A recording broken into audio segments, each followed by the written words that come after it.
All right, good morning or good afternoon or in between, wherever you are. Welcome back to part two, or welcome to part two. If you did not join us for part one, we do have a recording, so I'd encourage you to watch that. It was a great, great day. So this is Restorative Justice, Lessons and Reflections on How to Repair, Restore, and Engage for Community Healing in the School Setting. Part two.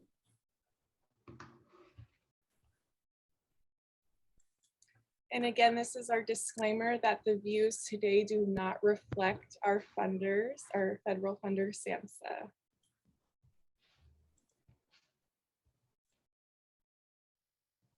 So who are we? We are NTAC. We are the National Training and Technical Assistance Center for Child and Young Adult and Family Mental Health. And we provide technical assistance and consultation. And this is our wonderful team that we get to partner with all across the US.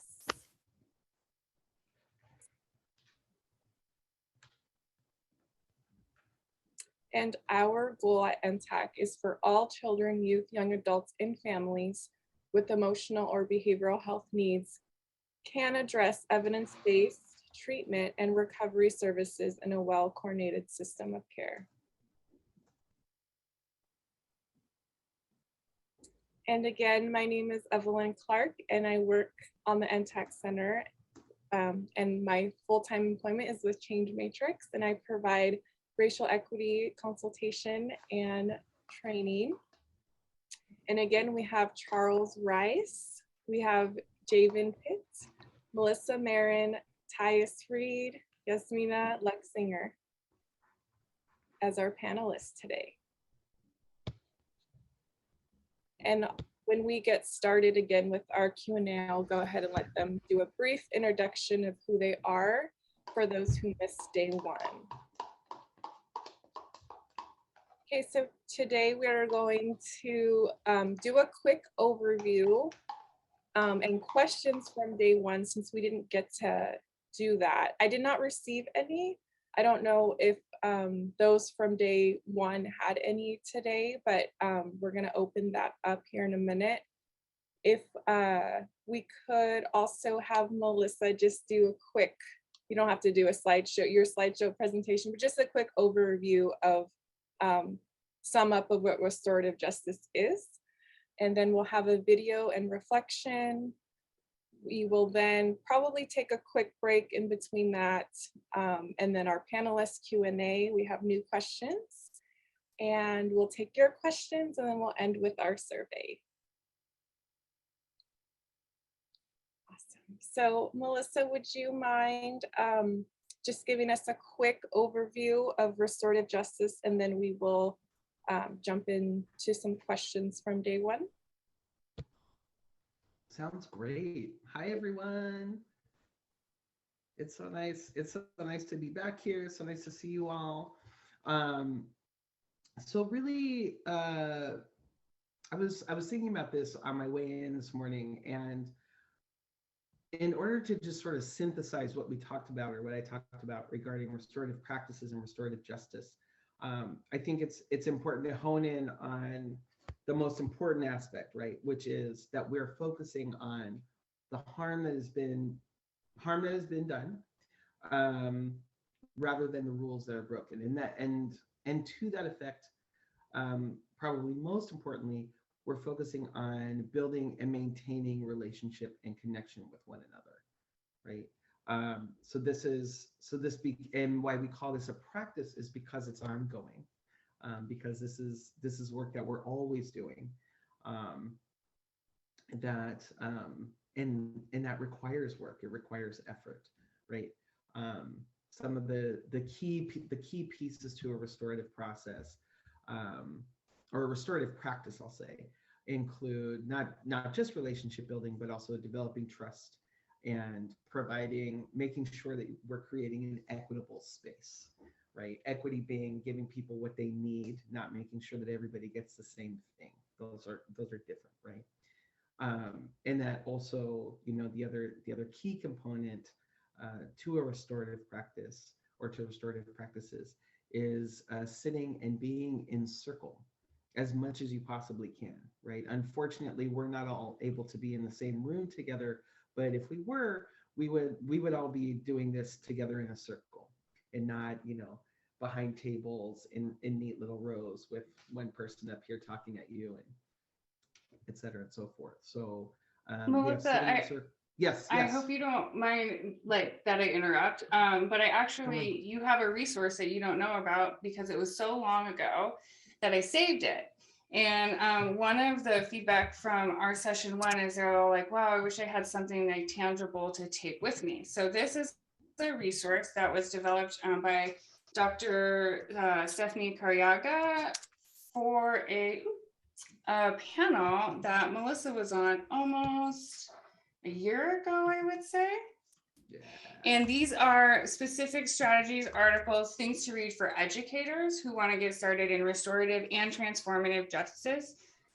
You should also be able to see the original recording for the panel that Melissa was on that included all educators. Because we're a crossover intersection of the school-based services world where we're bridging classroom to care. We're talking about what happens in the entire restorative justice spectrum. So I was just going to provide some context as to why this is macro and you're getting resources for micro. Yay! Thank you for having those. I also have tons of resources that aren't even on that list, and that's it. And that's a pretty good beginner list.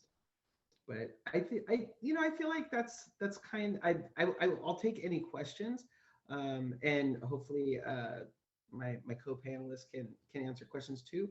But the crux, right, again, is being in circle, is building relationships, is it when we're repairing harm, when we're healing from harm, is asking what happened, and centering the harm that was done, right, rather than the rule that was broken. We talked a little bit about that before this call, but those are our key concepts, our key pieces. And I have found when trying to help schools bring in restorative practices to their work, that the building relationships piece and maintaining them is the hardest piece, second only to getting in circle every day. So it sounds basic, but it is work. It is deep work. But I'll take any questions. I also can't see everybody suddenly. I'm on a Chromebook, so I'm relying mainly on Go chat. ahead, Penny.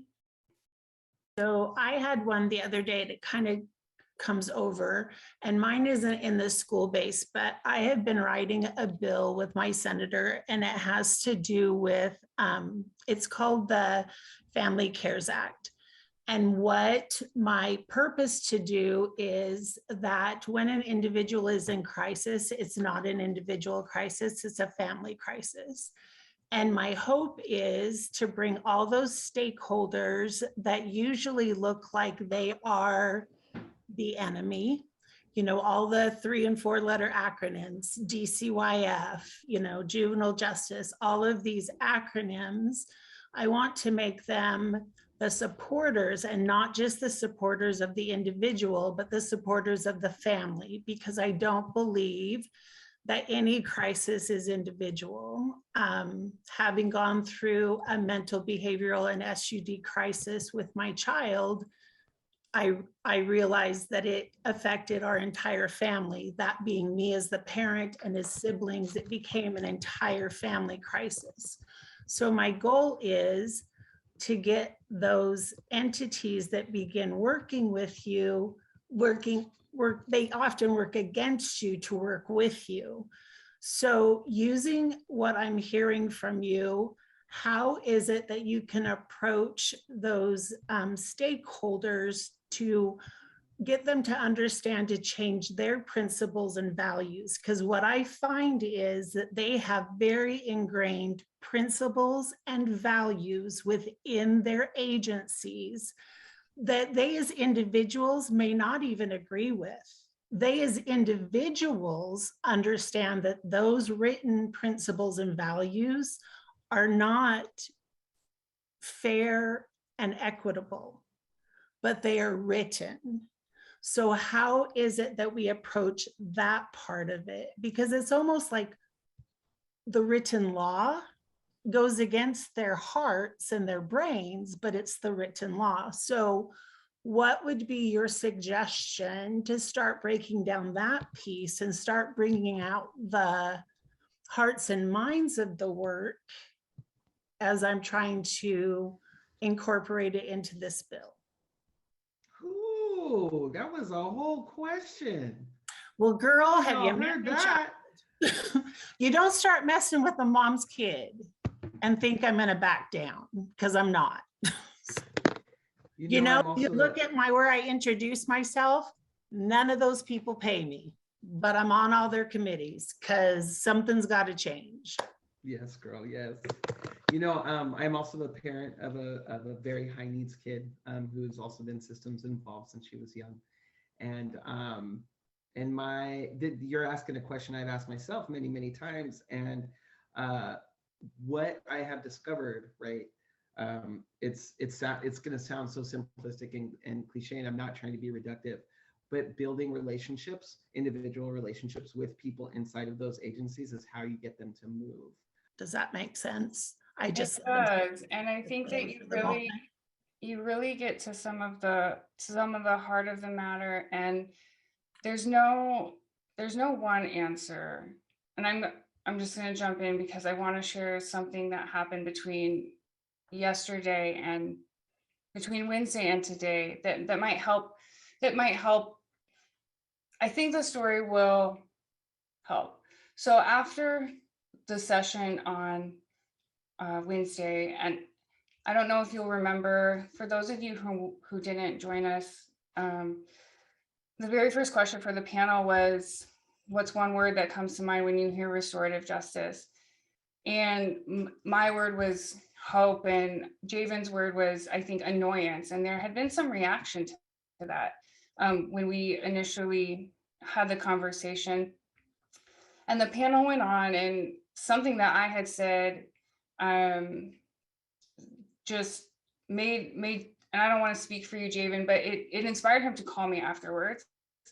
And it's been 30 years since my dad was murdered. For those of you who haven't joined us, I'm joining us from the perspective of someone who did not experience restorative justice as a crime victim.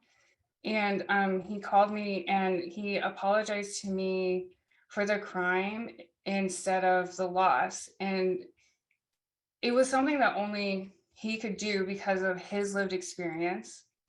That, like, if someone who didn't have his lived experience had called me and said that, I would have thought it was just as weird as when people apologize to me for my dad's loss. I was like, well, you didn't do, like, you had nothing to do with it. Like, yeah, I'm sorry too. And it was so healing for me, Penny. I just, like, immediately, I just started bawling. And I didn't know what I was holding on to until I had the chance to let it go. And I'm hoping, Javen, if you feel comfortable to share, just to share your perspective. I want to validate you, Penny. I want to say that I see you. I want to say that I see you fighting for your kid. I see you wanting to restore and to build those relationships. And so I'm here telling you that 30 years after harm happened to me, that I got restorative justice. And so I just want you to know that that's possible. That this is where that lived experience come in. I was with a young man who, at the age of 13, on this past February 2nd, I just turned 42 years old. And for my birthday, I decided to spend my birthday with this young man in our detention center here in Washington. It's called Alder. And as I was talking to him, I'm looking at this 15-year-old kid who 2 years ago committed a murder at 13 years old. And they basically, I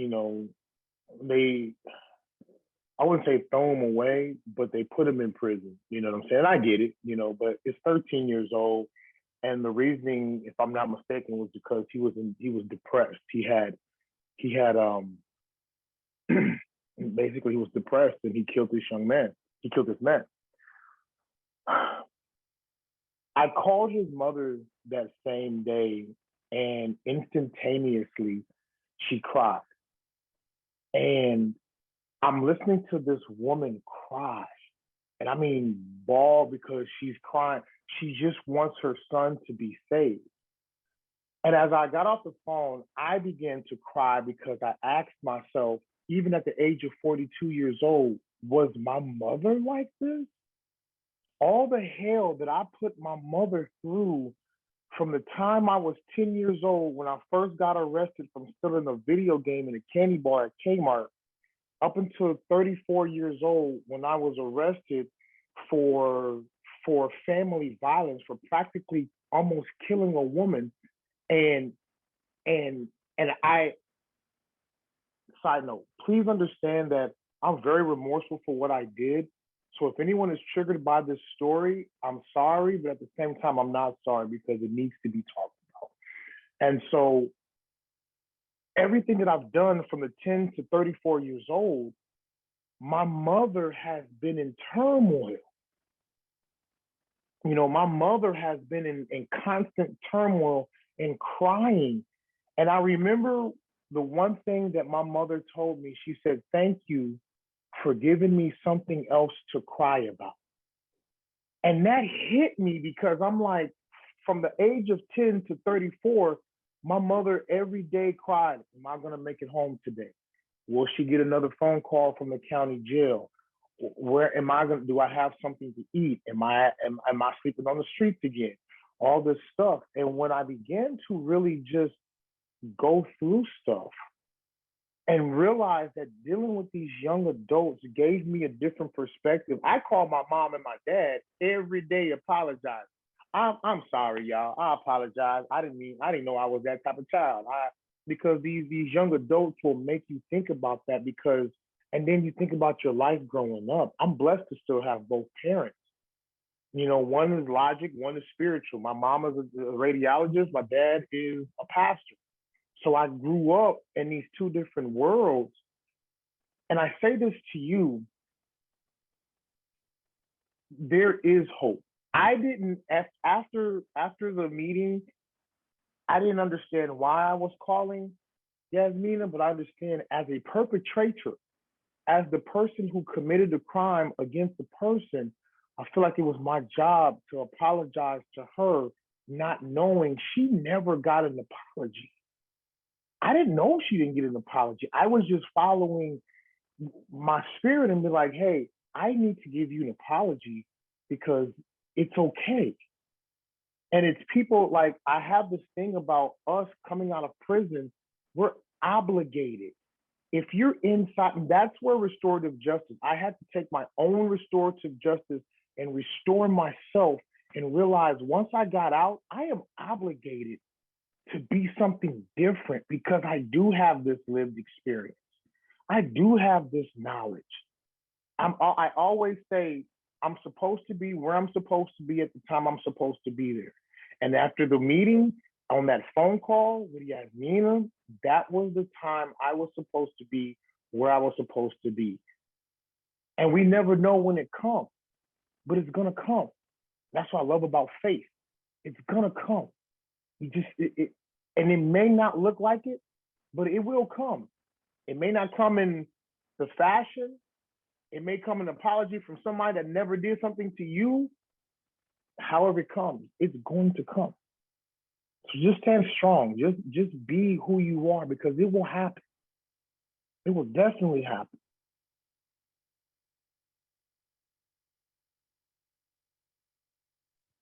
Thank you, Javen.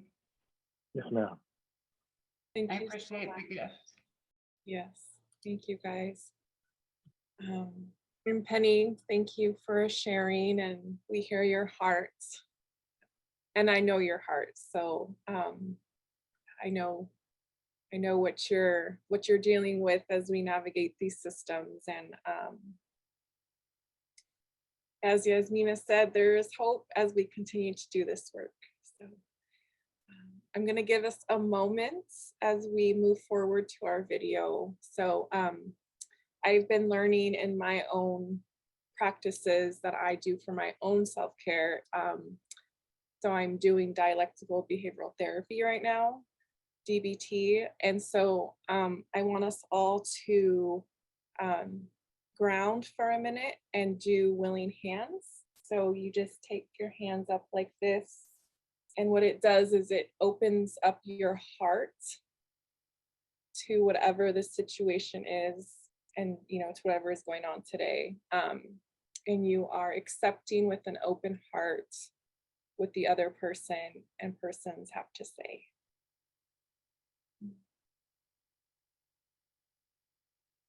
Willing hands. And I've used it when I've been in my emotional mind, because DBT teaches you your emotional mind, your rational mind, and your wise mind, and how to get into your wise mind. And especially in this work that we all do, we know that we have to have willing hands. So thank you all so much for sharing. So we're gonna move forward. This is a video that one of our panelists, Charles Rice, had shared. And we're going to take a moment to watch this, and then we're going to reflect on some of our feelings that come up and whatnot. So thank you, Carrie. What up, y'all? So I made a video of me catching a customer stealing and then confronting them about it. And ever since, I've been getting a lot of requests to make a part 2. So let's get it. In this video, as you can see, this customer is standing outside of the store asking customers for some change. He then proceeds to go inside and watch what he does next. Now keep in mind, this is a 14-year-old, and what he steals is just heartbreaking. Because, like, he stole some stuff like soap, flour, and with that being said, it's a 14-year-old. I'm guessing like he has to provide for the family. So watch what happens next. And then he's asking me like, where's the flour?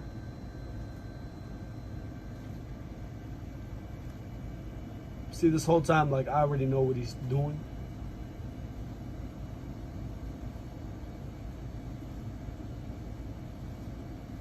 I'm just like right here watching him.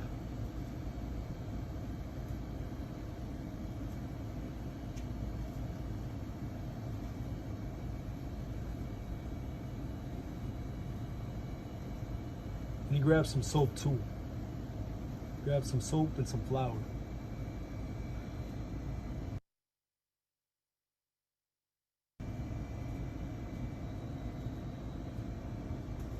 Like I said, these are the type of stuff that the customers steal that I feel bad for. 'Cause, there has to be a reason why he's stealing, flour and soap and all that.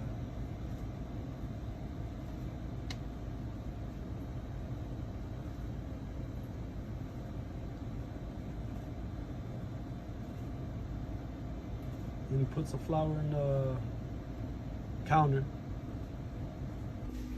Bro, are that 2 liters all you getting? Yeah, why? That's all? Yeah. I seen what you put inside your bag. Bro, what you mean, bro? I seen what you put inside your bag, bro. I don't know what you talking about, bro. Bro, you're all on camera, bro. I'm 100% positive. Bro, what you talking about, bro? Every single camera, bro. Bro, I got bread, bro. I know you do, but I'm saying, bro, I saw what you did. So I ain't do nothing, bro. What you? Bro, I'm just saying, you all on camera. I don't steal, bro. Come on, bro. What you talking about, bro? You all on camera, bro. Just be honest with me, bro. That's all you gotta do. Yeah, I'm cool. I took something. Yeah, I did. I'm cool with you, bro. Yeah, I did. Let me see what you took. Go ahead, open it up. Come right here. I took some soap. I took like flour. I took stuff I need for my house, bro. I ain't gonna lie. I really needed this, bro. Like you could get hurt doing this. Flour and some zip bags. Yeah, I need it. Come on, bro. Why you don't have to do all that. You young, bro. You can get in trouble. If it was somebody else, they'll lock you up. Sorry, bro. Come on, bro. Check it out. Listen. It's leaking, bro. But check it out, bro. I'm gonna let you take this, all right? Thanks. I'm gonna give you some napkins. We're gonna clean it up, and I got you. But hey, listen. You know what happens, bro? When people be, plus you young, how old are you? 14. You 14 too, bro. You know what could happen? You don't want to go to juvenile. No. Come on, bro. Listen, I'm gonna give you some napkins, and I'm gonna let you take it. Cause you know, I'm cool with you. I like you, bro. Thanks so You be much. coming in here. Alright. I got you. I got you. So quick. Thank you again, young man. You know I got you, big dog. Like 90% of that soap bottle leaked, so I had to give him another one. I need that.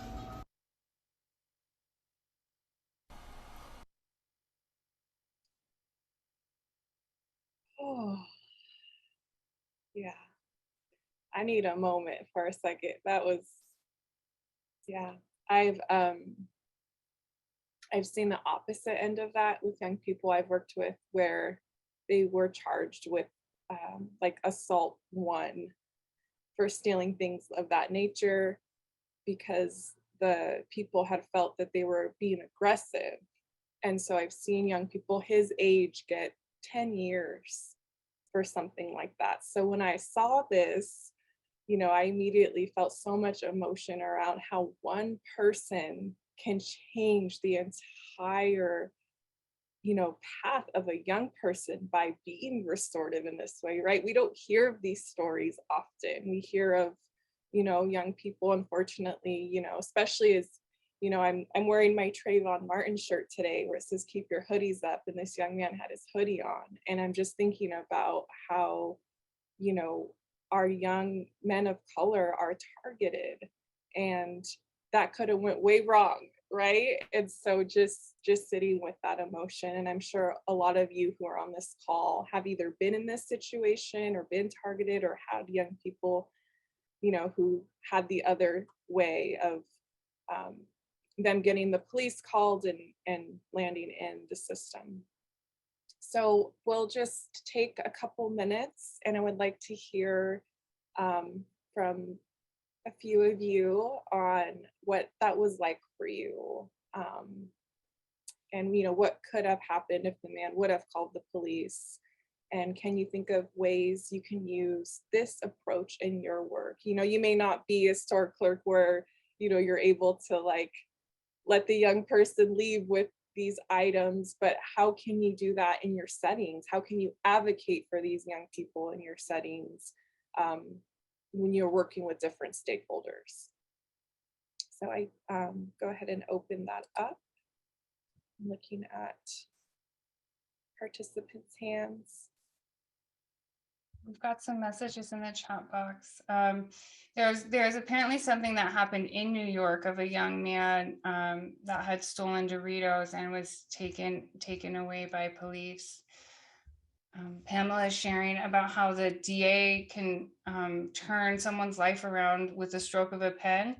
And basically, I think there's a new Black DA familiar with this who's pledged not to prosecute trivial matters, which should not cost the life of a person, especially young people. I think there's a similar DA in the Bay Area that was elected who actually their father had been incarcerated for homicide and bank robbery. And as the son of someone who'd been incarcerated for violent crime, they're the DA now, and I think it's beautiful. There's a question from Robin. Do you feel that giving the person the things he's taking is helpful? I often wonder how much we should give and how much we should work to encourage a person to work for what they get. Oh, that's a deeply complex question, and I see Melissa is here to answer.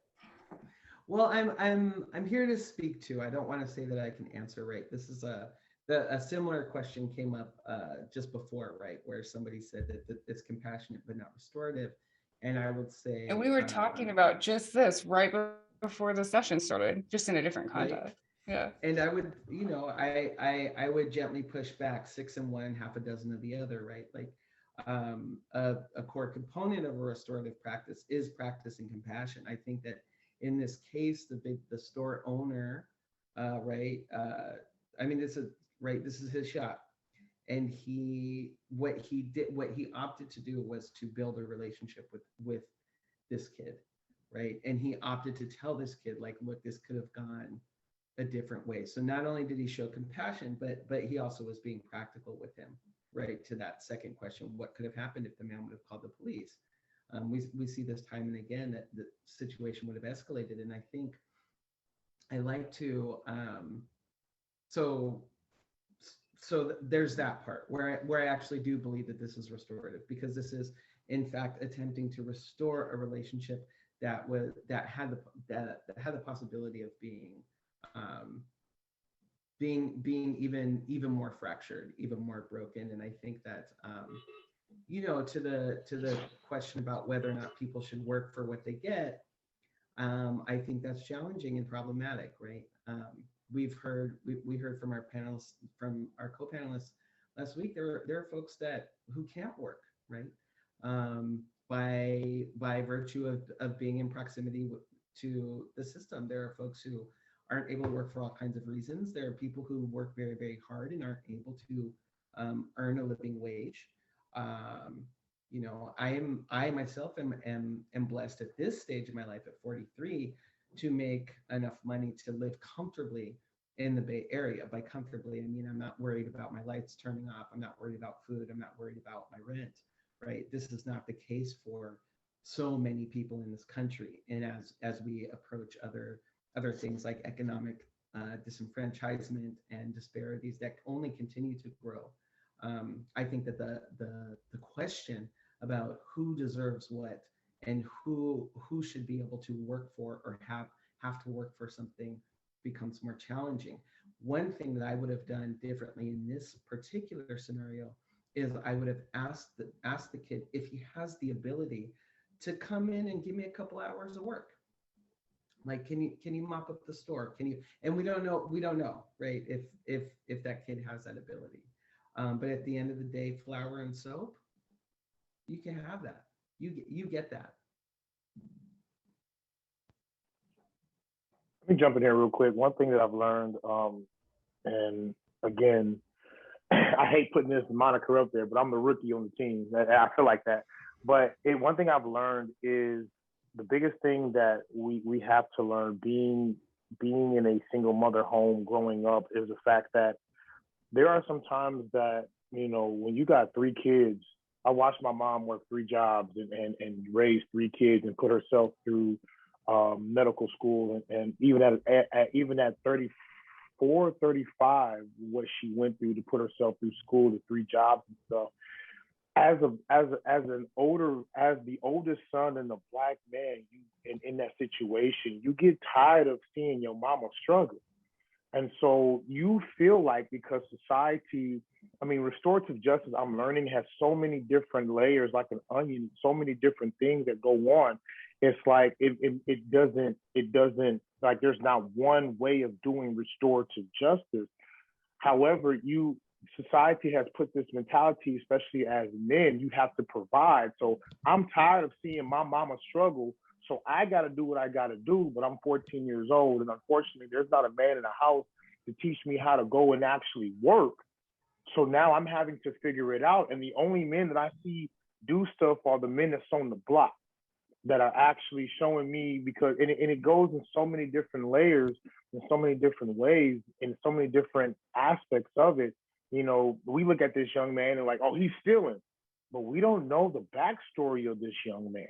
We don't know the backstory of the young men and women that do what they do. We'll and go from there. We'll say, well, they should earn it. They should work for it. It's not that simple. You know what I'm saying? Like Miss Melissa said, it's really not that simple. And I believe in this video that that store owner did give him a job afterwards, going through and working in his shop, whatever, whatnot. We're just seeing the immediate story of the video of what's going on. We don't even know the before story or the after story. You know what I'm saying? And it's just, and that's the thing with our society. What we see at the moment is what we believe in. Then we make a conscious decision because our perception is our reality, and we go from this, but we don't know the struggle that goes on in people's lives, and not realizing this young man, if he went the other direction, he could have went to juvenile, which people don't realize it's a whole different world in prison. You literally got presidents and governors and all this stuff, quote unquote. It's a whole different world. And that young man could have went from going to juvenile to going to prison to actually getting out and doing a worse crime, and it's repetitive. What that man did is paused his life and gave him a different direction. And it takes a man with compassion to actually say, hey, I see what you're doing. Paying attention. No. You stealing from me, bro. You stealing soap and flour. You got that. But come back tomorrow. I got something for you. But I also think too, this is Gail. I just wanted to chime in there. I also think too that he showed respect. And I think a lot of times when young people get into trouble or we're trying to, the respect that we show them is not given. And he showed him respect. So that means when I come back, I'm going to show you respect. What was given, I'm going to give to them. So that's one thing that I noticed that he, he was saying, hey, even when the soap that he was stealing was half empty, he took it and gave him a full bottle. He Bottle. gave I him the full respect what bottle. you're That doing. was like, Yeah. yeah. So that respect, and a lot of young people don't get that. Right here in Syracuse, I'm from Rochester, but in Syracuse, they just had a 14-year-old, and the police was roughing him up like he was a grown man, handle him and put him in the car. And there was no, and the guy was saying, respect him, ask him what he did, but because of association and they knew his family, so they saying, oh, the father did it, now you done did it, and so they handle them differently. And I think that's part of being in restorative justice, is that you have that respect for the person. If you don't respect me, I'm not going to listen to what you got to say anyway. Charles, I see you have your hand up, and I just want to acknowledge that. Yes. So I want to piggyback off of what Javen was saying as well. I hope everyone can hear me okay. So one of the things that I feel like we fail to do, especially when it comes to our young Black and brown boys, right? And I'm going to use that word specifically because while I am a youth advocate and I understand the importance of respecting them and calling them young people, right? As a father of 3 little Black boys, he is a little boy. He is 13 years old. Now, I want people to take off the lens of, oh, I don't know this young man. And think about the fact that he is a 13-year-old boy. A lot of us on this call have children that are 13 years old. Okay, 13, we know scientifically, medically, their prefrontal cortex isn't even formed until they're at least 25 years old. So to think that this young boy should work for what it is that he needs is a problem in itself.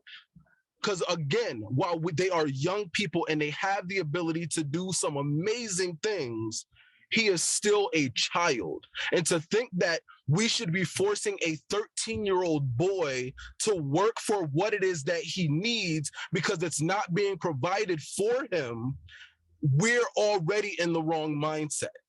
Now we need to, again, it's interesting to me how until they do something wrong, there are babies, right? Like there are children, they're so cute until they commit a crime. Now, once they commit a crime, it's, oh, this young man, oh, this African-American, right? Like until they do something wrong, they are the loves of our lives, right? And they're, oh, these children, these kids, he's 1 year above 12. 1 year above 12, and we're like, oh, he should work for what he needs. He stole soap and flour. Like the fact, like even our mindset has to change in that. Like there's obviously a need that is not being met in this situation. As Javen mentioned, we don't know the before and we don't know the full after, but it's really important for us to fix that mentality that we have of looking at it from the outside in, and then starting to look at these situations specifically with the understanding of, what if this was my baby? Because for a lot of people on this call, you don't understand the power behind sending your 17-year-old son to the store and you have to tell him, hey baby, take your do-rag off. Hey baby, take your earrings out. Hey baby, don't wear your hood in the store. Hey baby, no matter what it is that you buy, make sure you get a receipt for it and make sure you have it in a bag, because somebody might think that you're stealing it if you don't have those things. And then to know that the only difference between my 17-year-old baby and my 6-year-old baby is the fact that my 17-year-old was blessed to see a couple more birthdays, but all of a sudden now he's a person who can commit a crime, is a disservice to our kids. And I want us to remember that these are kids. I still hug and kiss my 17-year-old son good night every night. Why? Because that's my baby. The same way that you would kiss and hug your 17-year-old child or your 12-year-old child or your 3-year-old child, those are somebody's kids. They may not be ours, but they're somebody's, and we need to get back to that mentality, because it's going to take all of us to be able to do that. Yes, thank you, Charles. One of the things that sits with me most troubling about my dad's murder is that they took the lives of 2 babies as justice for me. And I can't go back in time and give them that back. And that's one of the reasons I became an educator, because I can't go back in time and give those babies their life back. They sent, some of you can't access that article because it's behind a paywall. They sent that 14-year-old baby, he was the youngest person in New York's history at the time to be charged as an adult. That baby was charged as an adult. And they thought that the justice for me was to lock him away for 25 years. The only thing that I'm grateful for is that the death penalty was not legal in New York. Because to think that justice for me, who knows what it feels like to have somebody murder a family member, is to murder somebody else's family member, is beyond wild to me. But I can only speak for me and my experience as a victim of crime. I know that there's other people who have very different opinions on that. I usually challenge it to ask if they've lost somebody to murder, because I'm telling you that there is no way that murder in response to murder is justice. Yes. Sorry, I got off topic, Evelyn. No, thank you for sharing that. No, this is your, all of you, this is your life. And we're gonna talk more about that a little bit later as we dive into our questions.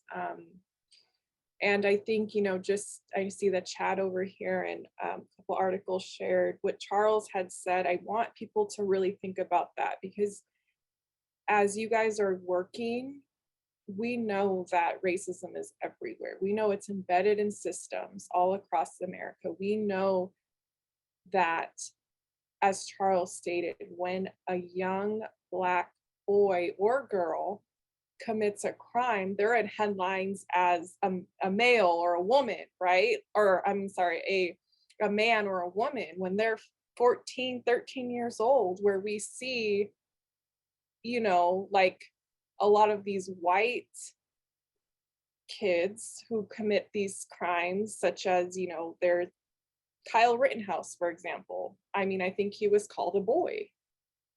And so we know that those are these biases that are rooted in racism. So I want everyone to really take that in, because you can change that for this young person. As you look at these young boys and girls, and what Charles said, they don't like to be called that, right? They like to be called grown men at times. But, and even those conversations that I've had with young people is like, no, you don't.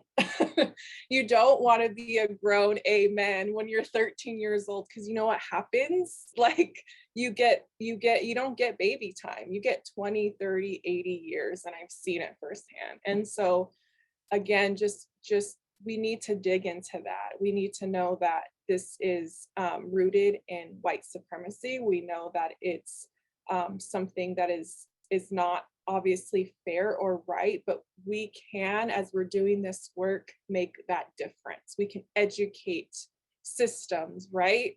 With this knowledge of, you are looking at these young boys and girls as grown people. No, they're not. I appreciate her voice in this because, you know, she tells it like it is when she's working with these systems. Like, if this can happen for my white son, why can't we do this for our Black and brown children here, right? So thank you again for sharing that. I'm gonna take, did someone else have their hand up? Yeah, Miss Carolina. Yeah, Miss Carolina. And then we'll take this, and then we'll head into just a quick break. Thank you. Hi, thank you, Mr. Pitt. I saw it in the chat, and I wanted to first and beforehand thank everyone for their input. I was in the panel 2 days ago, watching it today. And I just want to say, you know, start by beginning to say that I am an education advocate. I work out here in New York. I specifically work in special ed and disciplinary matters. I started as an advocate in Florida, and I do more of my work here in New York, which focuses on reducing suspension disparities. So one of the reasons I took, you know, this panel was everything that comes and entails about restorative justice. But I really want to, you know, give my hats off, and it really touched me, the input that Mr. Charles Rice gave in our last panel and just now. He touches on a lot of things that I see day in and day out. That are so hard, not only the adultification of Black girls and boys in school, the criminalization, but I see how, you know, in special ed, especially, you know, Black boys and girls are suspended at much higher rates than their white counterparts. And that's even more so true if you're a child with a disability. So I see it in school, how broken the system is in terms of the school to prison pipeline, and how suspensions, what they are, is they're a zero sum game, because all that they do is your child is suspended for X amount of dates, and that's it. It does nothing to rehabilitate what the child has gone through, what the harm has been, and it does nothing on behalf of the school. All that ends up happening is that this child suffers a learning loss and trauma as an effect to suspension. So it's hard, you know. In my advocacy, I'm always trying to find ways to work with the school, and it's like Miss Marin had mentioned earlier. One of the biggest things that you have to do in advocacy is building these bridges for the families and for the school, because they have to send their child there every day. Their child has to learn.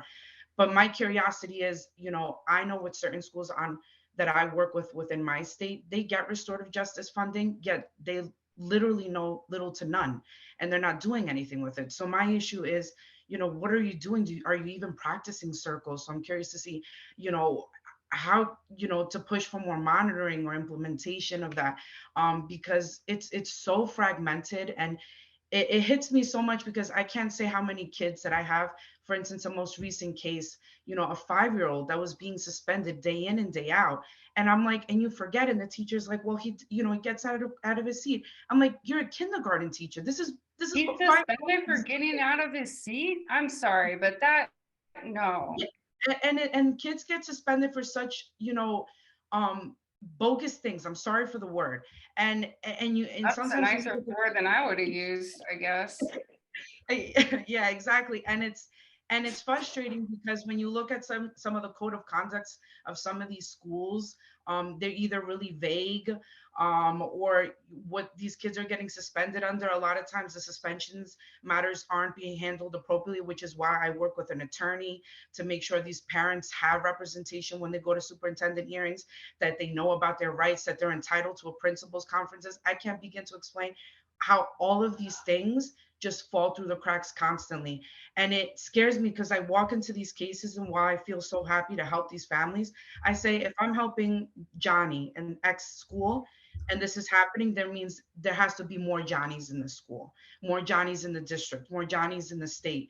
And you know, one of the things that Mr. Rice mentioned that I was like, I see this every day in my advocacy, because I've been doing this for years, is that kids are being suspended, have behavioral issues, and it wasn't until they get pushed out or they graduate or whatever it is that the school never made a referral to possibly evaluate these kids. Did they have a learning Wow. disability? Did they have something else going on? And that is an obligation by schools under child fund, that not only does the parent have to make the referral, schools do as well. So, you know, I hear Mr. Rice's story, and it you know, I appreciate, I don't know if I have the right words, everything that he said, but it hits home so much in terms of what I see day in and day out with my clients. And it's frustrating. And I just wanted to share that. And you know, I wanted to say how appreciative it is. And I know I didn't really ask a question, but I just, you know, I really just wanted to share that. So thank you. And I apologize if I was rambling a little bit. No, don't I be deeply sorry. appreciate what you just brought in, and I think this is important to note. I think as we get into all of this work, right? Folks who are out there who are on this call or who might see this video later on in the future, I think that especially as we're talking in the context of schools, it's very important to bring in the statistical reality of what I often term as disproportional responses to punishment, right? And as you were just saying, and I'm sorry I didn't catch your name, but in the United States, this is true in every single state, right? In all 50. Students who are mostly referred for suspension or expulsion, it goes like this.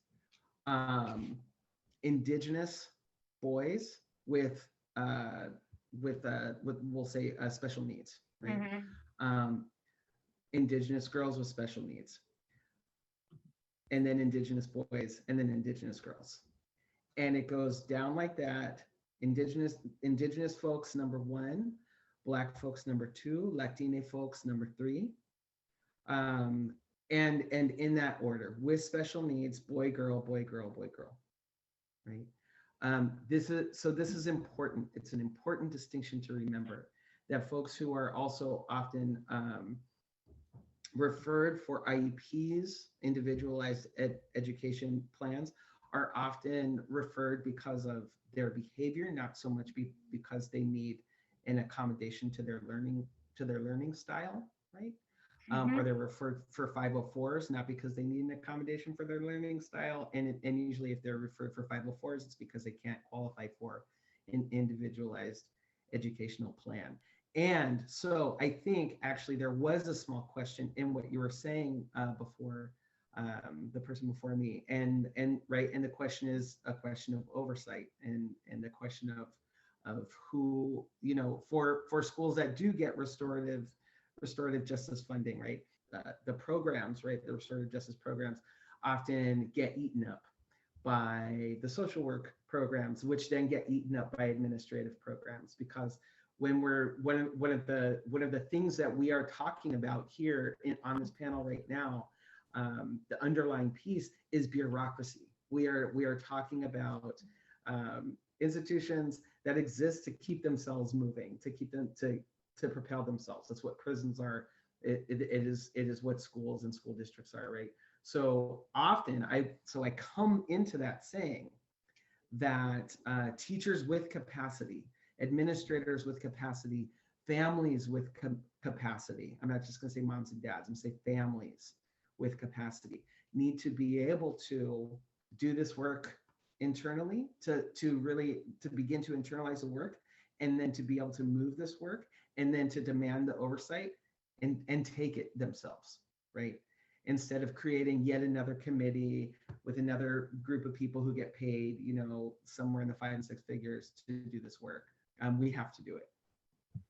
Thank you so much, Miss Marin. It was me, Carolina, who actually spoken before about it, but I just wanted to add, because I know I rambled, and another thing that I wanted to mention that I think is worth discussing and what I've noticed in my work also is there's also a high overclassification of Black students in school in special ed too, right? So a lot of times I'm having conversations with moms that are very valid. They're like, you know, there's a behavioral issue going on, but I'm also scared. I don't want my kid to be another Black boy in school labeled in special ed. And I can understand that. And so the other conversation we have to, I feel, as an education system, we have to delve into is, you know, maybe, you know, this child, all they need is counseling or something's going on. But then if we're referring them for evaluations, are they trauma informed? Because a lot of times the realities of, you know, Black and brown families in this country, we have to acknowledge the difference that it has in growing up as a Black and brown person in this country. I know I'm a much lighter skinned Latina, but I am a first generation, and I will say, you know, even just my experience growing up in the neighborhood that I did is different. So how do you capture that? How do you capture, you know, the oppression that some of these kids do face every day? For instance, you know, I don't know who was that mentions, you know, having to coach your kid, you know, when you go to the store, make sure you take off your do-rag, your earrings. That's terrible. And that's an experience that, you know, it's like there's these areas that we need to capture and we need to entertain in our conversations to make sure we're really accounting for everything. And if I don't know if I said that completely right, and I hope it made sense, but that's the only other thing I wanted to add on to, which I've gotten out of this panel. So thank you.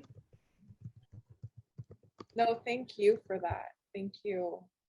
And I'm with you, my sister. I'm a lighter skinned Latina too. And I speak to that colorism a lot, right? Like how we got to use that to help, you know, to help our Black and brown brothers and sisters for sure.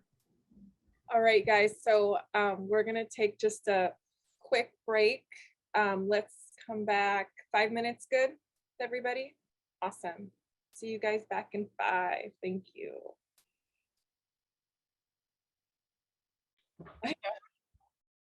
Awesome. Okay, I think we are ready to come back. Do we have Charles and Tyus that we can set as our panelists? I'm here. I'm here. Okay. Well, I see us 4. I wanted to add you all on the main screen.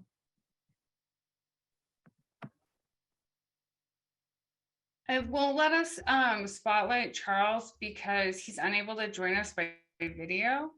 Oh. I'm not exactly sure what to do about that. He can't, well, it's okay if his picture is right by us, yeah? Like if you put him, yeah, okay, cool. Awesome, welcome back everybody, those who took a break. Hope it was good, I did not. So I just wanted to hit on something that was talked about, the trauma informed. That is super important. And I wanted to add too, I couldn't find it. I wanted to share with everybody, but I did see something around, it's not enough to just be trauma informed, but to understand cultural humility behind that, to understand that when we are working with anyone who identifies as Black, Indigenous, or people of color, that it goes deeper, that it's, you know, not just about what happened to them, what their trauma was, but what kind of racism do they still experience every day?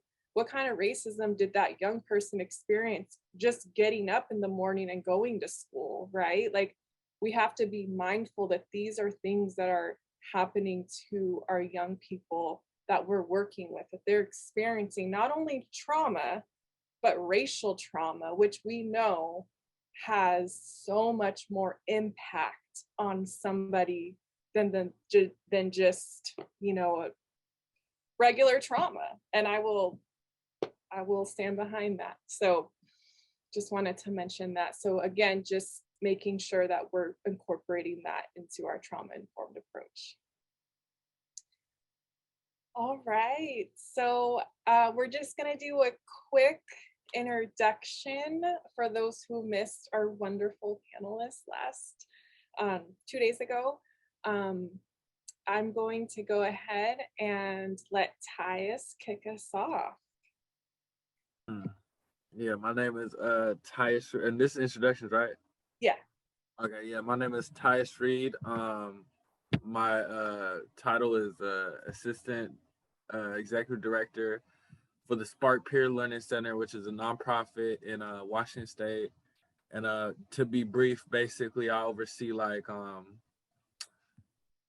oversee a curriculum and a 10 or 8 to 10 week training class for residents and youth who are locked up, or they don't necessarily have to be like in the maximum. I mean, that's most of our participants are like within like the maximum security juvenile institution setting, but like they could be transitioning into group homes, just as long as we're able. And then with COVID, it's a lot of, they've been lenient about getting the laptops to wherever we go. So long as we're able to get a laptop in front of their face, we can get them into class. And then the next step is getting them signed up for the certified peer counseling certificate training, and also looking at internships within this field with to whatever county or city they're released to.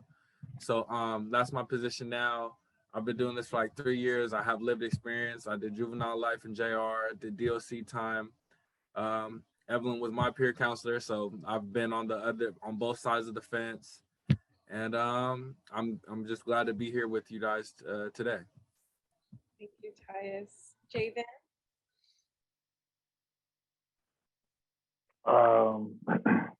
In the words of Jay-Z, allow me to reintroduce myself. But Tyus, I see you up there. But no, my name is David Pitt. I work for a nonprofit organization that is in the restorative work. We work closely with the prosecuting attorney's office, and we help young adults and youth divert from charges. I guess the prosecutors don't want to charge, and so they go through our program. And then I oversee the 18 through 24 age group on aftercare, and lived experience. Did 4 years in prison on family violence. I don't even know where to go. Oldest of 5, pastor dad, medical mom, all that great stuff. I don't know. I just lost my whole train of thought. Good. So. Good. He's amazing. All right, Charles. Oh, it's my turn. Perfect. Good afternoon or morning, everyone, depending on where you are. My name is Charles Anthony Rice. I am a parent advisor here at Families Together in New York State. To answer, I think it's Carolina or Carolina, to answer your question again, like, I live this. Like, this is why I can talk about it, because everything that I talk about is what I've gone through myself and what I work so diligently to ensure that my children don't have to go through as well. And so my lived experience, I was arrested at 11 years old for assault with a deadly weapon on a teacher. I am a survivor of systems. I am a survivor of physical and sexual abuse. Recovering, in many different areas of addiction. And again, it's an honor to even be in spaces like this and to be able to speak with people who are working as well to ensure that, again, our Black, Brown, Indigenous, people of color have the support and resources that they need in order to have even somewhat of an even playing field in this very one and lopsided United States of America. Thank you, Charles. Yasmina. Hi, my name is Yasmina. My pronouns are she, hers. I am joining you from the ancestral lands of the Tono Atam people, otherwise known as Phoenix, Arizona, encouraging you today to be in right relationship with the soul and land that you are on in this land we call America. And I am the daughter of a gun violence survivor Well, I'm the daughter of someone who was murdered. If you were on the call for the last hour, you know that. The granddaughter of a country that exists only in name. My family lives in Haifa, Israel. My other family lives in Kearney, Nebraska. Go Big Red if there's any Cornhuskers in the room. And I am an educator, mental health professional, formerly the director of school safety and social wellness for Arizona Department of Education. Now happily here helping to be a health and equity education change champion, maker, person. Yes. And I don't know if she mentioned she's our NTAC school-based team lead. Oh, yes, I also do that. Yay! Thank you. And last but not least, Melissa. Hi, it's me. You've heard a lot from me this last hour. My name is Melissa Marin, she, her pronouns. I'm here in the San Francisco Bay Area. We are on Ohlone land out here, the Ramaytush language speaking Ohlone land. Let's see, I'm a longtime educator, restorative justice practitioner. I'm a parent to a hilarious 16-year-old. I currently work in a TK through 8th grade public charter school. I know, I don't want to hear about it. And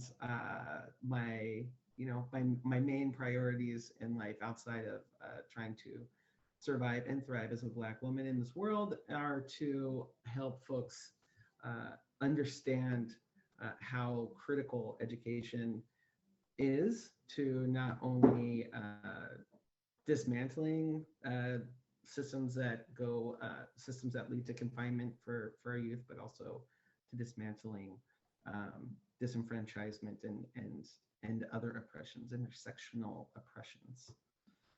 It's a mouthful. Basically, I'm here to break things and build things. Yeah. If you're down. Melissa's pretty awesome, just like all of our panelists. She also has her own website, so you should all check it out. Oh God. And yeah, happy birthday again, Tyus. Woo! Awesome. So we're gonna get started with some questions. So yesterday we discussed what restorative justice means and restorative justice practices, and we did a quick overview today.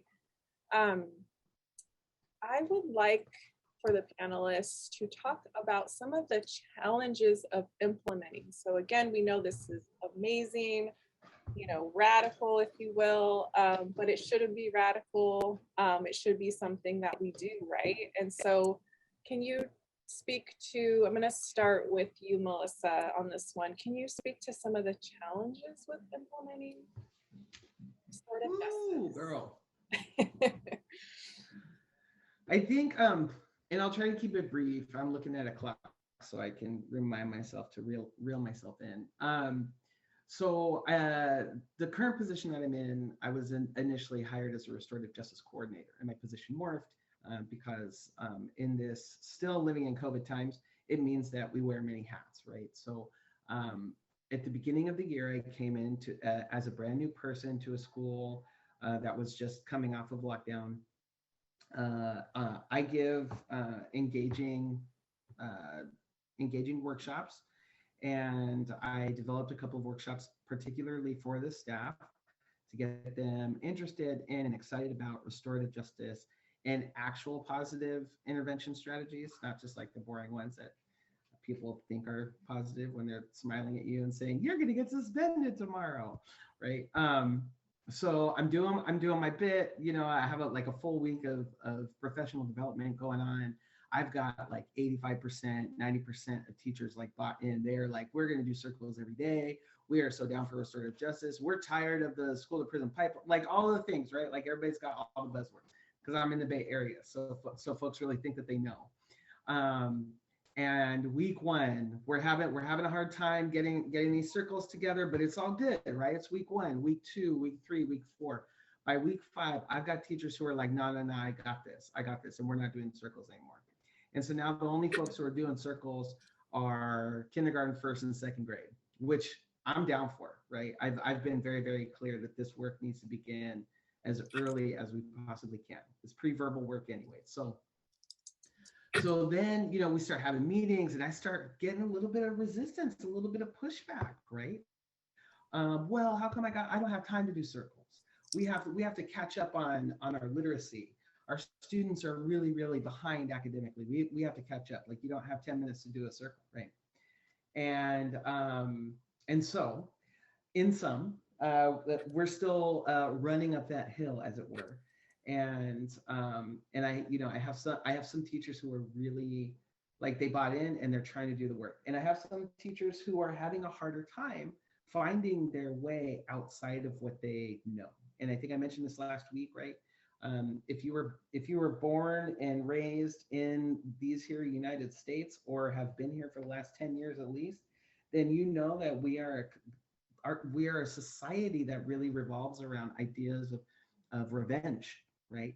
We want revenge. Our idea of justice is revenge. Our idea of justice is punishment. And it is hard. It's a hard habit to break. It's a hard mindset to break. And so I think the hardest part of the implementation for me is me needing to slow down, because I want these people to catch up, right? But also getting folks to understand that we have time, that they have time to do a circle, that they have time to praise their students, even the students that give them the hardest time, right? And we got some knuckleheads. Like, I was a knucklehead, right? And that piece around respect, I know that everybody on this panel has spoken about it, but getting adults to break out of the pattern of revenge and punishment, and break out of the thought process that says, I'm older, so these kids have to respect me. And I say kids, I don't call these people young men or young women. These are children, right? That they have to respect me just because I'm old, please. Yeah. Lord. Yeah. And that's very, I love that you bring that up, because in this work, it's like, who are we to think that these young people, children, trust us? Again, we might be there with well intentions, but they have to we have to earn their trust. Like, it's not just that we, think, oh, you have to tell. No, like, we are the system in their eyes, no matter what our role is. And we have to think about that. Like, we are the system that has hurt them. And so we have to, gain their trust, time. And it takes a while.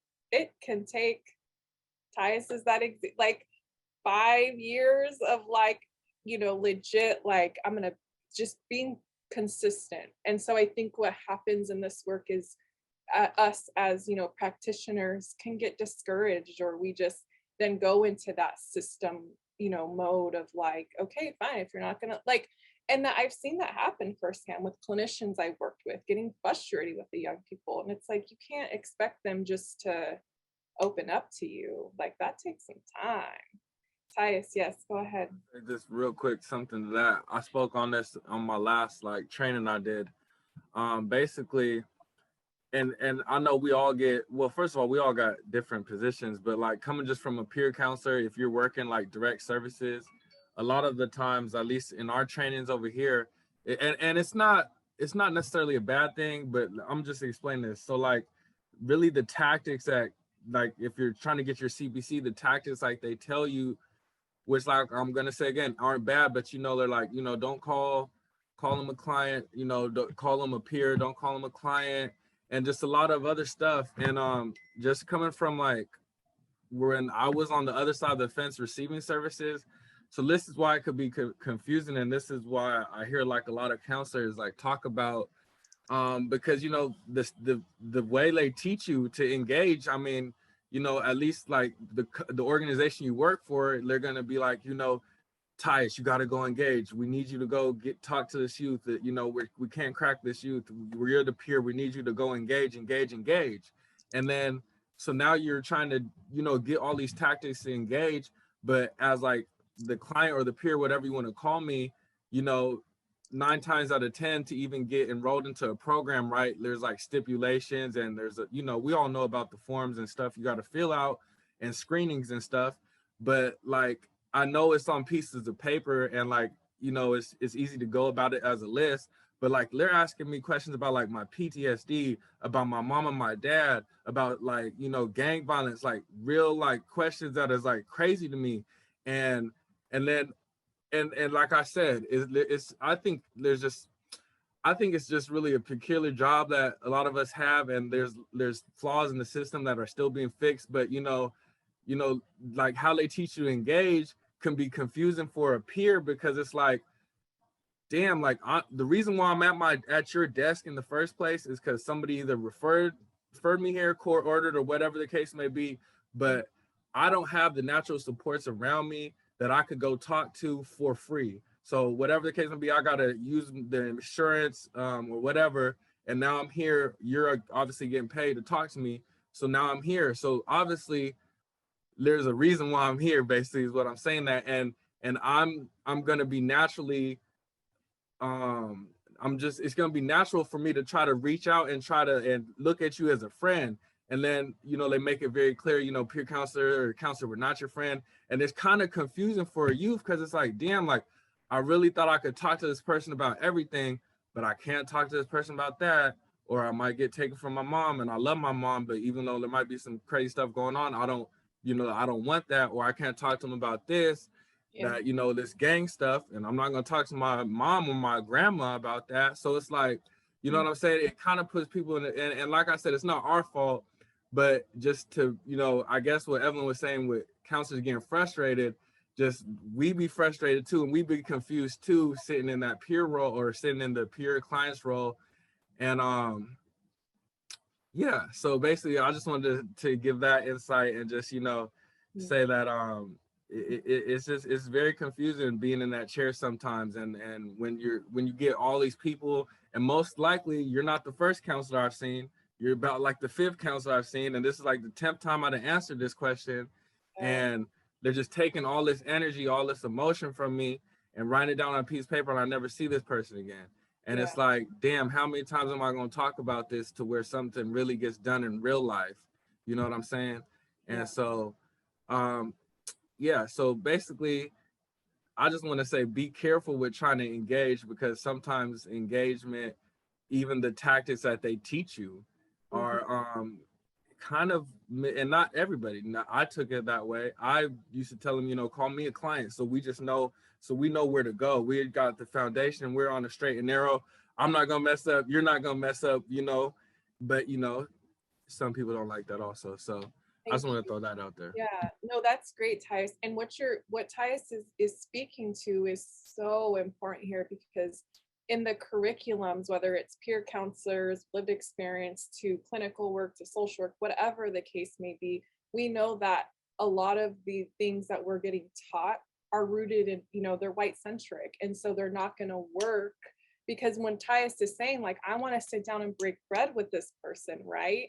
Well, to an agency, you could, you know, they could say you're crossing boundaries, right? You're not being ethical, but you are, because that is the culture, right? And so that's really important to think about as well. What curriculum are we following, right? Like, and so I wanted to jump to Charles on this one as well, because he is doing work in New York with restorative justice, but he also knows that there's challenges. Charles, can you speak to some of those? Definitely. I'm actually going to piggyback a little bit off of what Melissa was saying.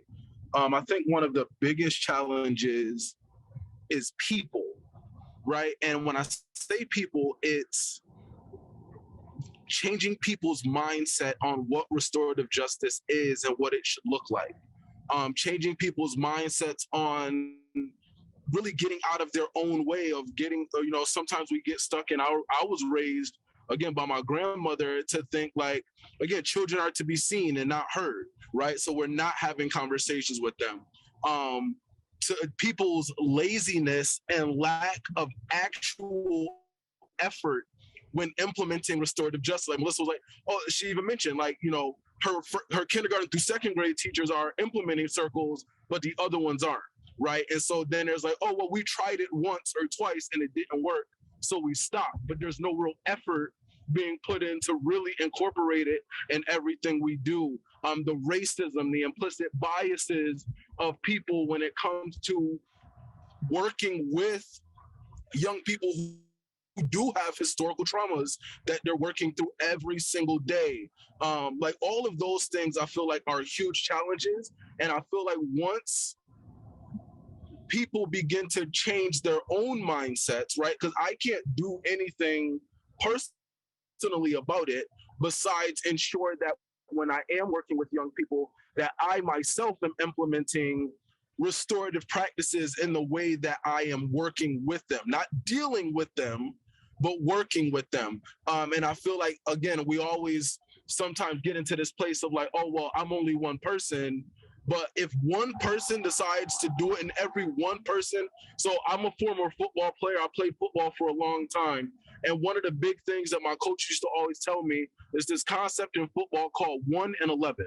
So for those of you who don't know football, there are 11 players from each team on the field at a time. Every play in football is designed to score. If every one of those 11 players does their job and their job alone. So if we all just do our job, then we work ourselves out of a job, right? And that's ultimately the goal. I want to one day not have to worry about having panel discussions every 6 months about restorative justice because some people just aren't getting it. The fact that we in New York State as families together sent this panel discussion, this restorative justice panel, we sent this invite to the entire state of New York. Our whole network got this. There's definitely more than 100, 150, 200 people in the state of New York. So the fact that we only have this many people on the call, again, I commend you for being here, but I'm encouraging you to just do your part, right? And I think once we as people begin to do our part and everyone else begins to do theirs, then we'll finally get to a place where these challenges become a little less frequent and a little more few and far between. Woo, he just gave us all a call to action. Yes. Thank you, Charles. All right, so we can have one more panelist answer this question. Javen, you want to go at this? Yes, Nina? I love Charles. Charles make me want to go out and do something, even though I'm already doing it. I'm like, bro, I'm already doing it. What I gotta do something else. Mm-hmm. But one of the challenges is that I find is the fact that all of my kids are Seattle Seahawks and I'm a Dallas Cowboys fan, and they always get on me about that. Like, that's one of my biggest challenges. See, right there, ties always, but nah. But realistically, one of the challenges I do find is that I am from the South. And appreciate you, Caitlin. Thank you. And I am from the South. And one of my challenges is that that people are not used to the hospitality that I bring and the understanding that, yeah, our laws are different in Texas, but there's a certain moral compass that we have. And a lot of the time, the challenges that I find are hard is that people, and not even with the young adults, like Charles said, it's the people. Like, we talk about, you know, and Miss Melissa brought it to attention. And one of my things is that we want to stop the school to prison pipeline. Then just me as a Black man, put me into the school so that my face is in the schools every day so that I can give them something to restore. Don't just throw them in attention, give them to me. Give them to people like me. Let us get into the schools and actually have an office, not a counselor's office, but an actual talking. Let's talk this out. Let's figure this out instead of throwing kids just into detention, just into suspension and stuff like that, and stop making it so difficult for us to get into the schools. And that's the biggest problem, is that let me in the school. I want to come to the school. You know what I'm saying? Like, I'm 5'10", 260, solid. somebody gonna get their life right when they see me. Like, let me, like, let me walk into the school down the hallway. Oh, that's Mr. Pitt. I had one. He wasn't a counselor, but there was one dude like that in my school. Like, he would look at you. His soul would stop. Your soul would stop when you see him. Like, you know what? We're not messing with him. What's up?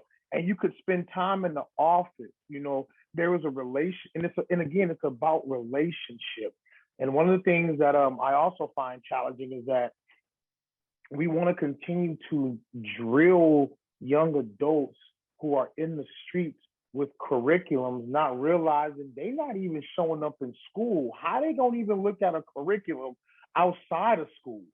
You know what I'm saying? Like, who cares about a curriculum and stuff when they can't even go to school because they done got suspended for school, but you want to push a curriculum down their throat and say, hey, if you follow A, B, and C, this is how your life is. And like, well, I can't follow A, B, and C because you at home eating steak and I'm at home eating ramen noodles. Like, we don't live in the same world. And so it's like understanding that there are differences, and the challenging is adults forgot how to be teenagers. Adults forgot how to be kids. Adults forgot, oh, I'm tired of adulting. Okay, great. But we're forcing these kids to be adults when they're, like Charles said, when they're still kids, and we want to make them kids. We want to make them adults, but we don't even want to be adults. Like, that's the crazy part about it. We don't want to, but you know, and that's the challenging part, is we literally have to learn to move, get out the way, be a guide, not a superhero. Just be a guide. That's it. It's beautiful. Thank you. And thank you. I have to speak on the pedagogy of play. I have to. It's like, it's my soapbox, and it's so important. And I'm going to do it real quick. It's going to be easy because Evelyn, you've seen it so many times. The purpose of the last Zoom update, every single one of you smiled. The purpose of the last Zoom update, they added these avatars. And one of the things was to fight Zoom fatigue. And y'all, I can tell you, I have surprised so many people as a fox. And I've got more folks who are not comfortable using Zoom right now, all of you. I want to see who's in the room. Go to your video settings, backgrounds, and effects, avatars. Who we got in the room? You can stick your tongue out. And I got people who I couldn't get to do anything on Zoom before to suddenly get interested in Zoom. Because play is how we learn. And you guys, you can eat and no one will see you. And you can raise your hands, but we can't see that either. Okay. See? Who likes to adult anyway? Life's too short. Everybody smiled. Okay, how do we do that? We're learning real skills. If you click on the little triangle next to the video, you can, at the video camera at the bottom of your screen, you can click video settings. Sorry, I'm laughing because Lindsay's organization blocked it. No. And Chromebook says no. If you might have to update your Zoom. And when you click background effects, like where you go to change your Zoom background, it should say avatars beta. Yeah. What does the fox say? Okay, I'm sorry. Now back to your regularly scheduled programming. Oh, thank you so much. Okay, well that was great because this next question is going to be a little bit heavy. This one, we're going to hold some space for all of you. And this one, we were thinking about Yasmina. In this work that I've been doing over the past, I don't even know, 10 plus years, and you want to count my lived experience. One of the things is I've always heard from, whether it was counselors to, you know, school teachers to juvenile justice staff, was that we're too soft on crime with these young people, right? Oh, why are they on this committee? Like, don't you know that they committed a crime? Don't you know that they're this? Don't you know that they're that? All of those, right? And I always appreciate when people like Yasmina join these panels, because there's another side to that. You know, I get asked the question all the time, what if that young person that you're working with that you think is so great, what if they hurt your family member? You know, I don't know, but I do know about forgiveness. I know about what is restorative and what is not. And so Yasmina is gonna kick us off today, and I just want to hold space for her and for the other panelists, because this is also for you guys with lived experience in the system, being on the other side of that, right? And being the one who has caused harm and what that meant for you. So again, some people think restorative justice is too soft, or, you know, just not like, why are we doing this for these individuals who have these behaviors, right? And you've talked about this, you gave us little, you know, pieces of your heart throughout this, Yasmina. But can you share again why, you know, and it's definitely about the message and not the mess, but can you just quickly, you know, share with us why you feel this would have been, and I heard you say earlier, you know, that they also took away these young people's lives, right? And so just share with us what's on your heart about this concept of it being too soft on crime. Well, I guess, thank you, Evelyn. I want to open and say that today I want to dedicate my learning to Norman Gainey and Michael Farrington, the young men whose lives were stolen when they made a mistake as kids and took my dad's life. And I also want to challenge the narrative that softness is wrong. If in life, the worst thing that someone can say about me is that I am soft,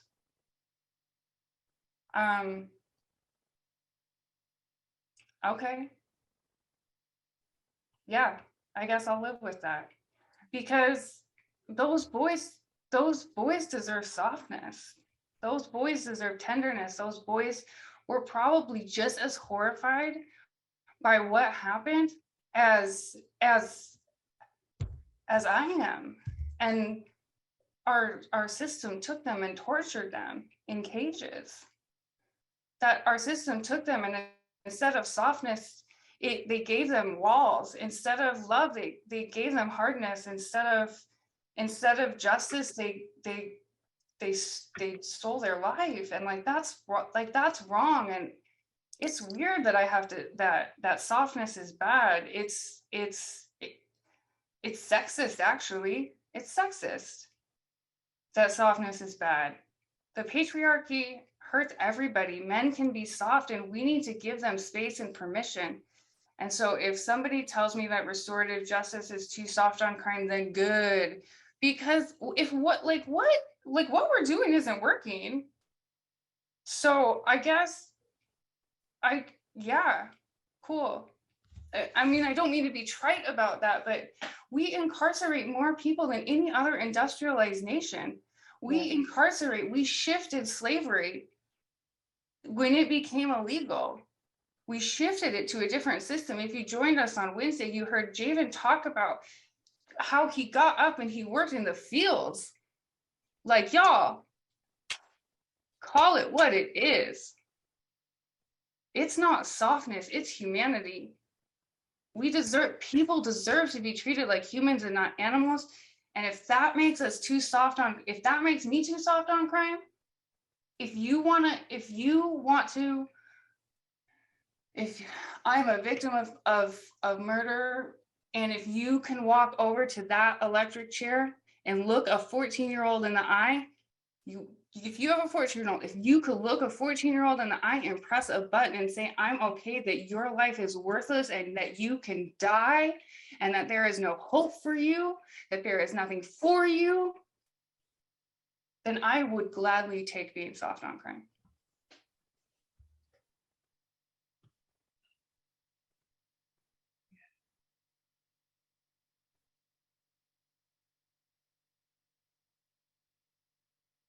And sitting with that is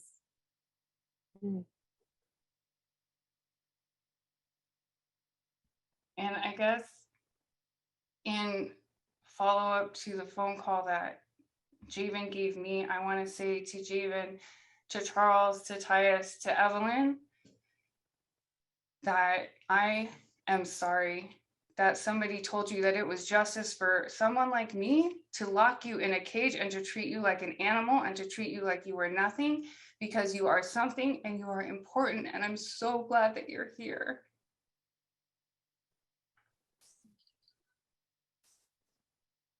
And so I'm sorry for what the system did to you, because that wasn't justice for me. And it was wrong.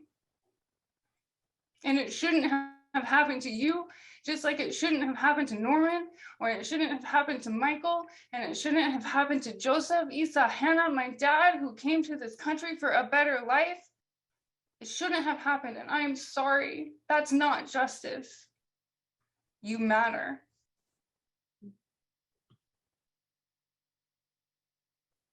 Thank you. Thank you. I think that's probably, I think for me, that's the first time I've heard somebody say that with being in the system, because that's not what we hear, right? That's not what we hear when we're incarcerated. And I don't get to say that I know what it's like to have experience with Charles and Javen and Tyus, because we know that that their treatment is the worst, right? That they are treated. It's easy for somebody like me to, you know, say, yes, I've served my time, but it was, I had privileges. And so thank you for saying that to us. Because again, I just want to echo, that's not something we hear from that system. I think that goes into really what we were talking about last time. And that's, man, that's, if you ever see me, anybody on this call ever sees me in another space on another call, I'm probably just going to be talking about, you know, getting services in those institutions, man, because when I was in there, I mean, you know, they got stuff, and but like Javen was saying, there's like there's ways, and there's all sorts of reasons why, there's all sorts of ways to use those programs that aren't what they are made for, I guess. And they just, I mean, I just feel like if you got people in there, then you're not like really making an effort at rehabilitation, and it's just more of a captivity type thing, then, you know, call it what it is. But, you know, don't make it seem like it's, you know, Department of Corrections and you're correcting something, or rehabilitation. So, you know, just like that, I think that just speaks to, you know, what you were talking about, Yasmina, like, that's not really justice, but is justice is if, you know, maybe they would have had like some stuff in there, and got like, you know, and learned how to be successful adults, and learn how to be successful young men, and learn how to flip that script and flip that anger, and for whatever reason they might have done that, and to come out and, you know, and have skills and trade jobs. And I mean, there's a bunch of things that we could do, and I know they're doing it. I'm just speaking for, you know, my little point of view in Washington State, south of Seattle. But I mean, you know, it just seems like it's widespread that there's just not a lot of resources in those places, I guess. You know, I think Tyus talked about it yesterday. One of the things is that you got the OGs inside of prison. And I always wondered, like, how you in prison 4 or 5? Why is it that it's the old folks that's been in prison 4 or 5 times and still in there, got the best advice, but they never follow their advice? Like, the OG's gonna tell you what not to do while they sitting there doing it in front of you. Be like, OG, what are you doing? And one of the things that I remember that changed my perspective, I went in when my daughter was 1.5 years. And one of the things that really changed my perspective, the young man said, would you allow your daughter to date who you are? And I was like, hell no. Why would I do that? And then he said, well, then you can't get mad when she brings you home. Changed my whole dynamic. Because what was I going to do? I can't tell the young man, nah, bro, I don't like you, but this is me in my club lines, my club days, just going through, and it's like that's what really changed is that they have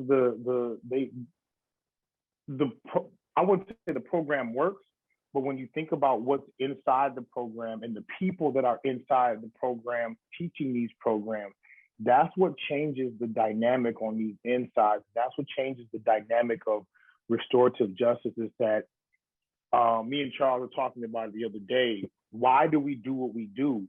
And there's no answer for it. We don't know why we get up every morning. And Charles said to himself, I don't know why I get up every morning and do this to myself. Like, you think I want to get up every morning and deal with 25 young adults? And then I got to come home and deal with 3 daughters? No, I don't. Why would I do that to myself? But my thing, is that we don't know why we do it. And you have to be in a special place and a special heart. It takes a lot of prayer, not just for yourself, but it takes a lot of prayer for them, because like my backstory is that at 4 years old, I was molested. At 6 years old, I was molested. 13 and 25, I attempted suicide twice. I lived on the streets. I misused women a lot growing up. You know what I'm saying? Like, I know when my daughter says, Dad, I don't know how to date or something like that. I'm like, baby, let me tell you what's going to happen. And I'm going to need you to back up from that type of dude. There was one guy, she sent me a picture, just a picture. My whole spirit was like, nah, baby, I need you to run. Run. That one's going to be a mama's boy, and he's going to do everything he needs. And it's just, when you grow up in this, you know, physically and mentally abused, when you're told that you're never going to accomplish stuff in life, when you, although your childhood was great, the words hold weight and they will sit in your spirit for so many years until one day you explode. 30 years of being from 4 to 34 exploded on a woman that had nothing to do with my anger. Nothing to do with it. And that's the problem, is that, oh, he's a woman beater. No, that was 30 years of being filled with hate and disgust and all this stuff. And the crazy part about it is, she forgave me. I forgave myself. And I was able to move forward because people know there's always a backstory to everything, but we don't take the time. I believe in this thing called the Fingerprint Movement. I have t-shirts with my thumbprint on it right now, because it's like ISIS has one narrative of my story. And I'm taking my story back. These thumbprints belong to me. These fingerprints belong to me. I'm a narrative, my story, because you can't tell me who I was. I am who I am. I'm Javen. I got a daughter. I got 3 daughters, 2 in college. One thinks she in college.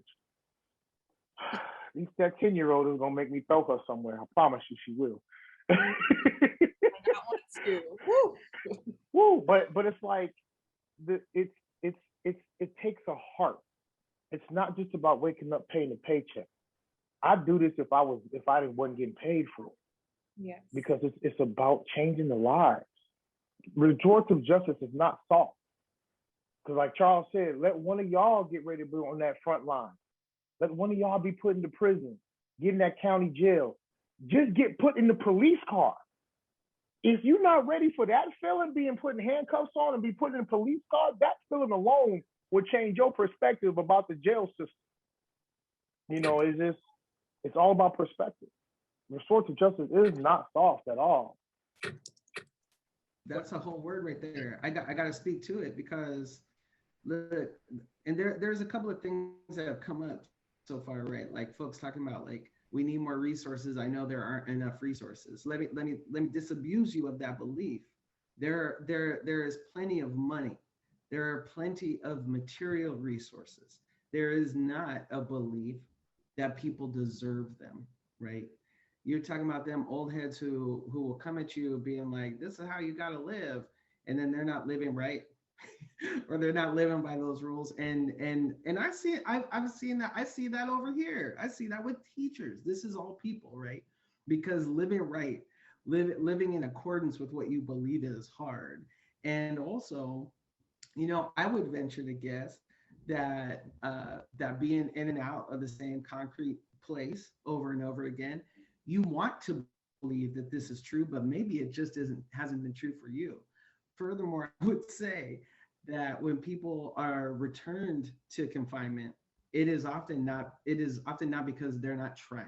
It is because we stop believing in people and in the ability of people to grow and move and to change. There are very few humans on this planet who cannot do the right thing. Very few, right? It's not like what you see on TV. It's very few people, right? And that's the crux. That's the thing. It's people. Like we have to actually believe in people.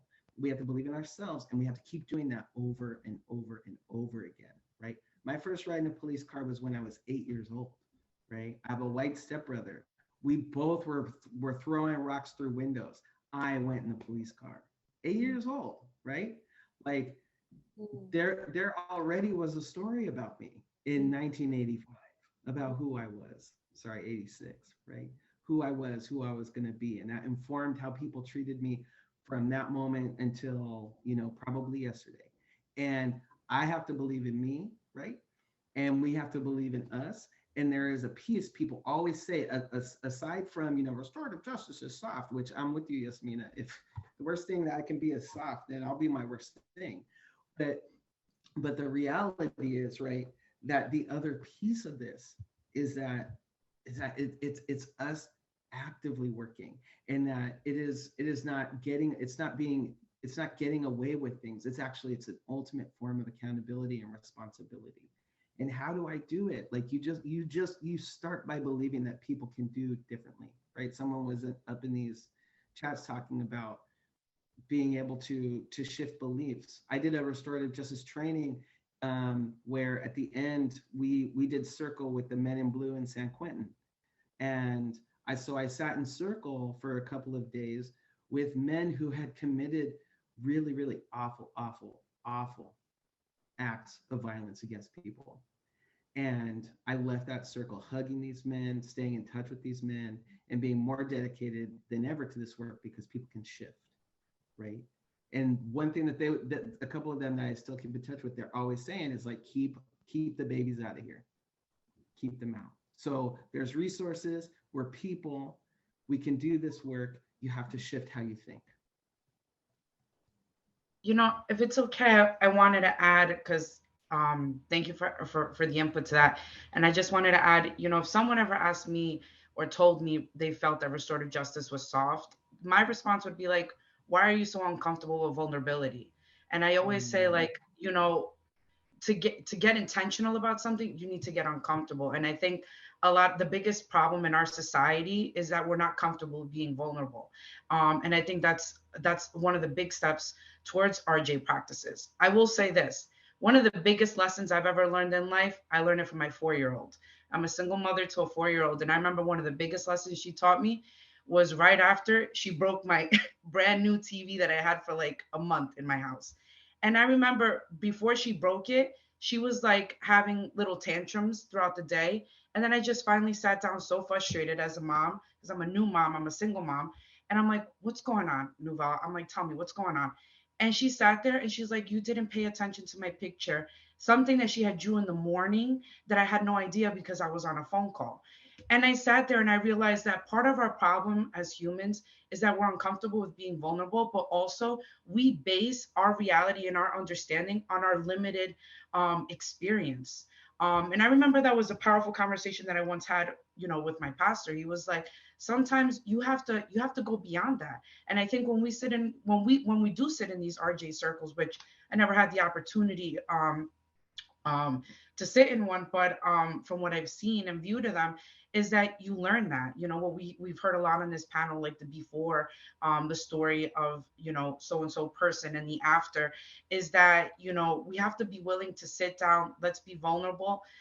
That's how we change minds, and let's see what's happening. Because these measures, whether it's sending someone to prison, whether it's suspension, they're zero-sum games. They accomplish absolutely nothing. And I've seen it too. You know, my brother grew up He was in juvenile, in his 20s. He was incarcerated for a few years.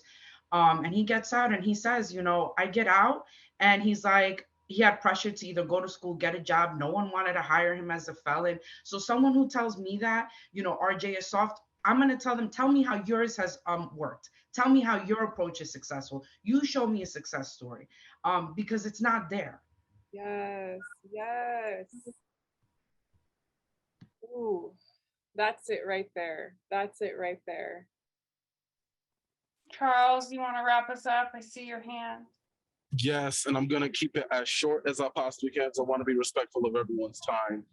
But as I'm just thinking, and you know, to that question specifically of restorative justice being soft, I say this is restorative justice is only soft until it's your baby. And I say that because real restorative justice saves lives on both sides. Why? Because restorative justice, just like Carolina just said, she implemented processes or practices that are used in restorative justice, talking to her 4-year-old daughter and saying, okay, baby, what's going on? Right? Before you do anything else, what's going on? And she finds out, oh, you didn't pay attention to my picture.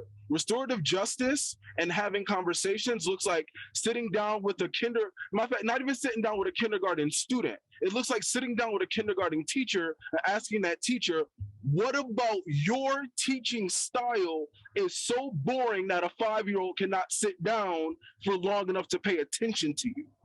Restorative justice looks like you intervening early on before suspending a young student for fighting and figuring out, okay, well, why are you so angry at 8:30 in the morning? We just got here. And you found out that that young person hasn't eaten since they ate lunch at school yesterday. And then they came in too late to get breakfast this morning. So they're actually hangry. Restorative justice saves lives because it allows you the ability to provide supports and resources to people who are incarcerated. So again, like Tyus mentioned, they know how to be successful in whatever way success looks like for them when they get out of prison. It looks like giving access and supports to a person who's been in jail since '87, gets out in 2017, and doesn't know how to use a phone or write a resume. Why wasn't that something that was taught to him while he was in prison, knowing that he even had the option of getting out? Restorative justice saves lives because it allows us the ability to intervene early rather than and provide a response to issues and symptoms of problems rather than a reaction. So if you talk about restorative justice being soft, I really bear to really challenge you to think, okay, well, what am I actually doing that's actually being something positive in the lives of people that I feel like don't deserve it?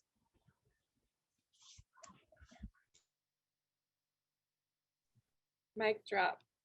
Yep, I think that ends us on Yeah, that. I mean, there is nowhere to go from that. Oh, We also come back up. thank you everybody so much for being here and for what you all do. We really hope, our hope is that you take this into the work, the so important work that you're doing with our children in this nation to help save lives. And that's what we're here for. And to Cindy's comment in the chat, I would attend any of your webinars. We would love to have you. Carrie will drop a link in the chat, or you can look us up at intactmentalhealth.org. Do it. And we provide free TA. So put in a TA request